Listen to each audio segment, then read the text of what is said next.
Hi everyone! I spent a lot of time this week thinking about how important it is for us to stay connected. So let's use Flashback Friday to quickly review.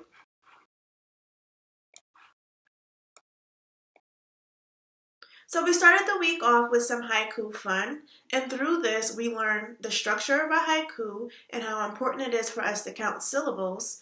We also tapped into some of those academic vocabulary words we learned throughout the school year to paint a picture in the reader's mind. And lastly, because a haiku is only 3 lines and we're able to use and count syllables, we were able to overcome our fear of writing poetry. So I'm glad that everyone was able to submit their haikus and we enjoyed and had fun reading them. So let's quickly review. 3 lines make a haiku. Each line has a specific number of syllables. Line 1 has 5 syllables, line 2 has 7 syllables, and line 3 has 5 syllables. Let's try it out with my poem. I wrote about the ocean. Let's use our fingers to count the syllables.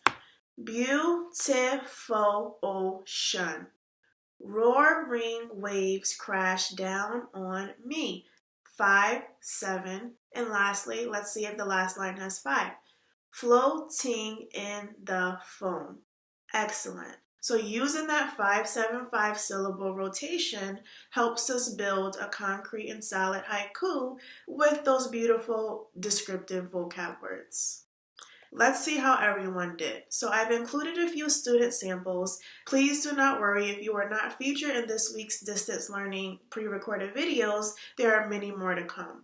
Let's start off with this 7th grader. This 7th grader wrote about mountains. Mountains are high up in the cloudy sky, beautiful blue sky. I love how this student uses the 5-7-5 syllable rotation to describe the mountains, and I hope that maybe you have a view of mountains in your neighborhood. This 7th grader wrote about birds. The birds are chirping, singing their afternoon song. How lovely they sing. I love how this author helps us paint a picture of what we hear when we wake up first thing in the morning.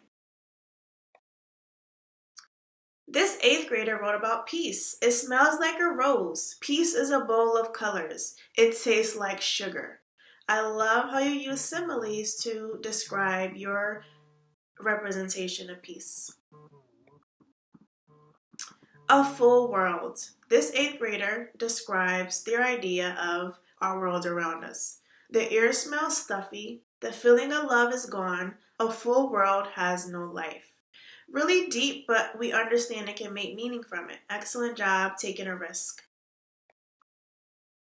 We'll also wrap up our week with our virtual walk photos. Thank you so much for submitting your photos and getting out for a quick walk and some fresh air. And through this activity, we learned that self-care will help us decrease our stress and save our positive energy. We also learned that there is beauty in every neighborhood, and I'm glad that everyone was able to find at least one thing that they enjoyed looking at or collecting on their virtual walks. And lastly, taking photos while outdoors makes us more appreciative of written fresh air. It gives us something to do and a task to complete while we're outside. What sparked this activity? I was walking on a trail, getting some exercise, and I came across this beautiful mural of a diverse body of women. And to me, it was a powerful tribute to women, and it reminded us of how important we are to this world. Let's take a look at your photos you submitted. Here's an 8th grader and a picture of the tree at the corner of their home. And he said, a reminder of how close to home I am during this time. Definitely peaceful yet meaningful. This 7th grader said, sometimes I pull my mask down a little bit to smell the fresh air. Definitely something that we need to appreciate more and never take for granted.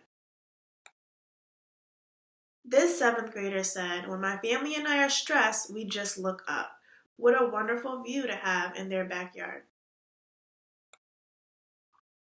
So thank you for sitting and watching and reviewing with me. Next week, stay tuned for context clues. Enjoy your weekend.